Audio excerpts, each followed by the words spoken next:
unloaded my brush from, I wiped it on the t-shirt, but it's not clean.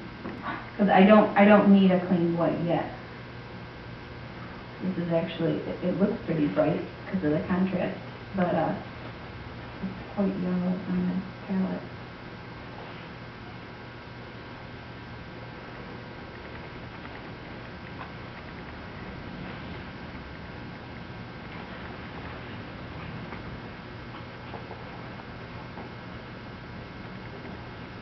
And since I do all original for my shows, I'll have like the little 5x7.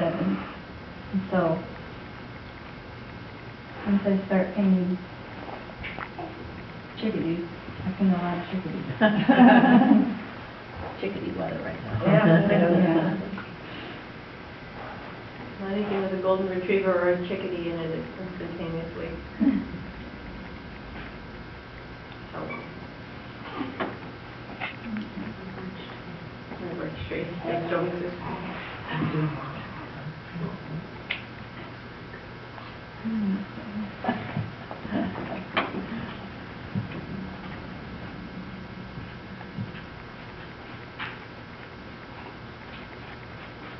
Cover him up more so I don't have to put too much work over here.